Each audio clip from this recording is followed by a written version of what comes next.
मैंने आप लोगों को एक PDF डाली थी जिसमें पिछली बार जो प्रश्न आया था आपके पेपरों में, परशुराम जी के कितने गुणों के बारे में बखान किया है श्री राम ने, उसकी PDF मैंने पर्टिकुलरली आप लोगों को भेजी है। उसको लिख लेना, काफ़ी बड़ी अच्छी PDF है, ठीक है, उसको लिख लेना। तो 9 गुणों के बारे में बताया है परशुराम जी, यानी कि मैं त्रेता युग की बात कर रहा हूँ, ठीक है।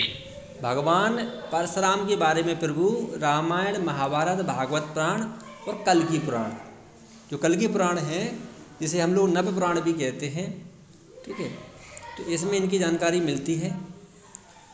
परशुराम जी के बारे में इनका कौन सा, इनका जन्म दिवस कब आता है प्रभु बताइए? अक्षय तृतीया जी। अच्छा तृतीया अच्छा खासा फेमस है। हाँ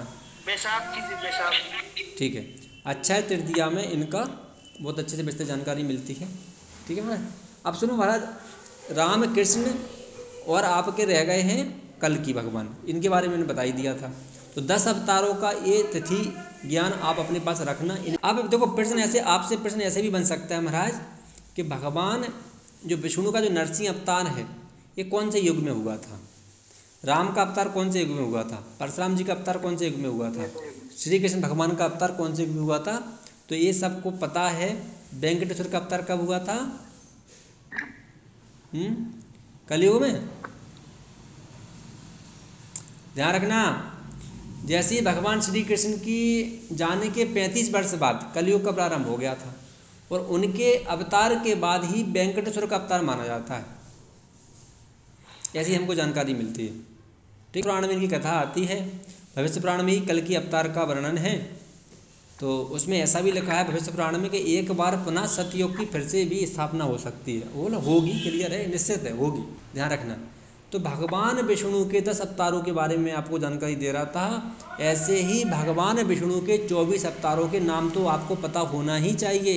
कपिल, दत्रा, यज्ञ, ऋषभदेव, पृथु, मत्स्य अवतार, कुरुम अवतार, इनके सबकी जानकारी आपको क्लियर होना चाहिए महाराज। अगर मैं कुरुम अवतार की बात करूं तो कुरुम अवतार की जयंती कब मनाते हैं हम लोग बताइए? कुरुम अवतार में, जिसको कच्छप अवतार कहते हैं, जिसमें कछुआ का रूप लिया था भगवान विष्णु ने, जब सुनो ध्यान से, जब समुद्र मंथन चल रहा था तो उनको लगा कि पर्वत को कवच बनाकर उन्होंने समुद्र मंथन की जो प्रक्रिया थी उसको संभाला था। ध्यान रखना, उसी में एक कथा आती है भगवान वासुकी की, यानी कि जो नाग देवता हैं वासुकी। पिछली बार आपके पेपरों में प्रश्न आया था श्रेष्ठ नाग के बारे में, ठीक है, यानी कि मथा तब 14 रत्नों की प्राप्ति हुई थी, ठीक है। उसी समय भगवान विष्णु का मोहिनी रूप का अवतार हुआ था। तो ये जानकारी हमको मिलती है महाराज। ऐसे ही नरसिंह अवतार, वामन अवतार हो गया। एक ऐसे ही वेद व्यास जी का, सुनो ध्यान से, अब मैं थोड़ा सा एक चीज़ बता रहा हूँ आप लोगों को। वेद व्यास जी का पूरा नाम है महर्षि कृष्ण देवपायन। महर्षि कृष्ण देवपायन, मैं फास्ट लिए बता रहा हूँ महाराज, तो मैं रिकॉर्डिंग भी कर रहा हूँ आप लोगों के लिए, हो सकता है कई लोग आज नहीं सम्मिलित हो पाए। तो महर्षि कृष्ण देवपायन वेद व्यास जी का पूरा नाम है। तो कृष्ण देवपायन वेद व्यास जी महर्षि जी थे। ये किसके पुत्र थे? ये किसके पुत्र थे? पराशर और सत्यवती के पुत्र थे। हाँ, पराशर इनके पिता थे, सत्यवती इनकी माता थी। भगवान विष्णु के 24 अवतारों में इनका भी नाम आता है। इनका जो क्रम है वो 21वां क्रम है, 21वां इनका अवतार माना जाता है 24 अवतारों में, अगर हम लोग देखें, ठीक है। ध्यान रखना, महाभारत जो ग्रंथ का इन्होंने लेखन जो कार्य किया था वो भगवान गणेश ने लेखक का काम किया, ठीक है, लिखित रूप में काम। सुनो ध्यान से, पिछली बार एक प्रश्न आया था गणेश जी से संबंधित कि शुभ कर्म करने से पहले किसकी पूजा की जाती है, तो गणेश जी का नाम था उसमें, ध्यान रखना। तो इसलिए मैं सब प्रकार की चीज़ें बता रहा हूँ। तो इनका नाम है कृष्ण देवपायन वेद व्यास। महाभारत पढ़ोगे तो उसमें इनकी पूरी कथा दी गई है। हस्तिनापुर में इनका जन्म माना जाता है। इनके आगे, नाम के आगे वैदिक ऋषि लगा हुआ है, वैदिक ऋषि थे उस समय। माता पिता सत्यवती हैं और पराशर हैं। इनके जो भाई बहन हैं वो कौन कौन है? विचित्रवीर जो कि सौतेले भाई थे, भीष्म, चिंत्रागंध इनके भाई माने जाते हैं।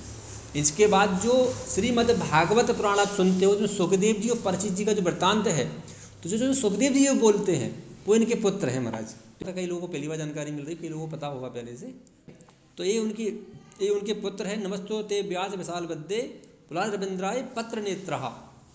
कहने का तात्पर्य ये है कि जिन्होंने महाभारत रूपी ज्ञान को दीपक की तरह प्रज्वलित किया, यह नित्वा भारत तेल पूर्ण प्रज्वलाते ज्ञानमय प्रदीपा।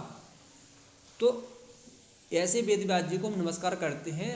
और ये कौन बोलता है? जब पंडित जी वेदव्यास गद्दी पर बैठते हैं और जब वहाँ से कथा वाचन करते हैं। ये आपने सुना। तो महाराज जो भगवान वेदव्यास जी हैं वो विष्णु के ही रूप हैं, क्योंकि श्रीमद् भागवत में लिखा है कि व्यवसाय विष्णु रूपाय व्यास रूपाय विष्णवे। तो कहने का तात्पर्य ये है कि महाराज वशिष्ठ मुनि के वंशज को मैं नमन करता हूँ।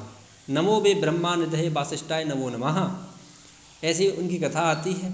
रखना इनके जो शिष्य थे, सुनो बड़ी इंपोर्टेंट बात बता रहा हूँ मैं, कई बार प्रश्न आ चुके हैं। जो वेदव्यास जी के जो परम शिष्य थे वो थे कौन कौन? जैमिनी, पेल, वैशंपायन, सुमंत मुनि और रोमहर्षण। ये वेद बड़े शिष्य थे, बड़े ज्ञानी शिष्य थे इनके, ठीक है, ध्यान रखना। तो आज जो आप अमृत पी रहे हो ज्ञान का, जो मैं आपको पढ़ा रहा हूँ, जो आप सुन रहे हो, जो आपने अभी तक सुना, उसमें वेदव्यास जी का ही योगदान रहा है महाराज, ध्यान रखना। तो श्रुति और स्मृति को मजबूत करने में इनका बड़ा महत्वपूर्ण रहा है, क्योंकि पहले वेद हमारे श्रुति रूप में थे, सुनते थे हम लोग, लिखित रूप में नहीं थे। लेकिन इससे इनकी बुद्धिमत्ता से ये लिखित रूप में हो गए महाराज फिर बाद में। तो महाराज इनका जो ज्ञान है वो यजुर्वेद, सामवेद, अथर्ववेद और ऋग्वेद में पूर्णतः भरा पड़ा है। इन्हीं को उसका राइटर माना जाता है। ये चार जो वेद हैं ये अपने आप में खुद देवता हैं, वो ये करती हैं किसकी? वेदव्यास जी की। तो वेदों का विभाजन का काम भी इन्होंने किया, क्योंकि एक ऋग्वेद में सारा विषय नहीं आ रहा था, तो इन्होंने बड़ा दिमाग लगाया महाराज, ठीक है, ध्यान रखना। ऐसी महाभारत की रचना भी इन्हीं के माध्यम से मानी जाती कि इन्होंने करी है महाराज। अगर मैं आपसे पूछूं कि वेदव्यास जी का कोई मंदिर है भारत में, तो क्या बताओगे महाराज आप? बताइए। इनका एक मंदिर है उत्तर प्रदेश में, अब मुझे नाम याद नहीं आ रहा है, तो आज तुम्हारे जम्मू नहीं, उत्तर प्रदेश में है, गंगा जी किनारे है। तो प्रभु मैंने आप लोगों को बहुत कम समय में, बहुत जल्दी, छोटे छोटे शब्दों में मैंने